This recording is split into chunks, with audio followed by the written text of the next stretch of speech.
안녕하십니까. 한국디카시연구소 대표 이상옥입니다. 이번 강좌부터 파트 7로 디카시의 통화체계에 대해서 몇 차례 살펴보도록 하겠습니다. 디카시도 담화의 한 양식입니다. 발신자가 메시지를 수신자에게 전달하는 방식인 담화가 디카시에도 그대로 적용되는 것입니다. 문자시와 함께 디카시도 담화의 한 양식이라고 할 때 디카시는 문자시보다 더 복잡한 통화체계를 지닙니다.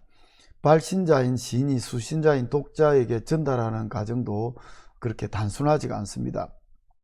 시의 통화체계에도 발신자를 시인이라고 하지만 이 시인은 그렇게 역시 단순한 개념이 아닙니다. 이 시인이란 말 속에는 실제 시인이 있고 함축적 시인이 있고 하자가 있는 것입니다.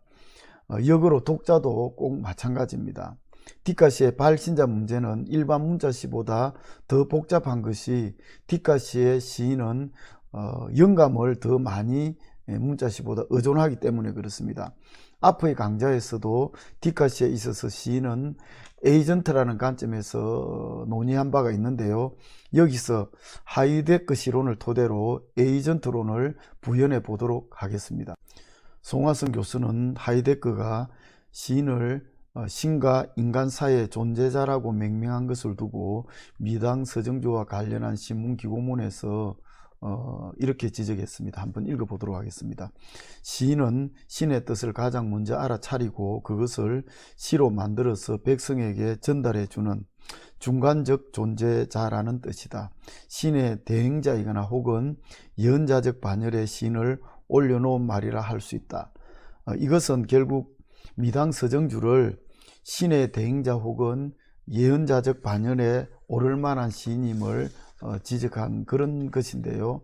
아무튼 이 하이데크 시론과 관련해서 또 눈여겨봐야 할 철학 카페에서 시 읽기의 저자인 대중철학자 김용규의 주간조선 인터뷰입니다.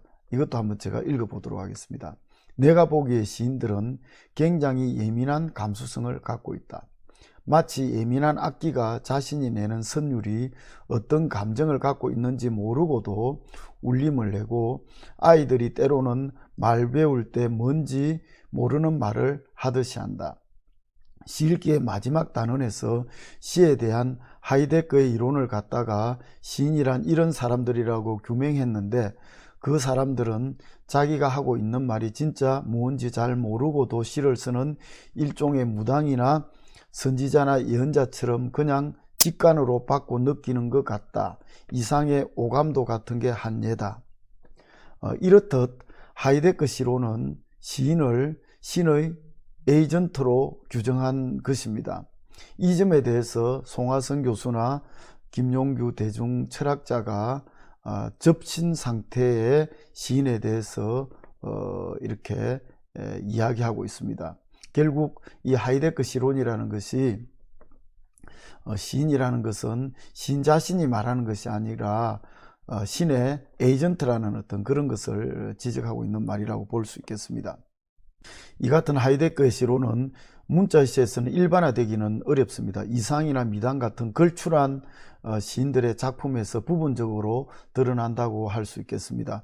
일반 문자시에서 무저의 존재가 디카시에서처럼 그렇게 절대적으로 작용하지는 않는다는 것입니다.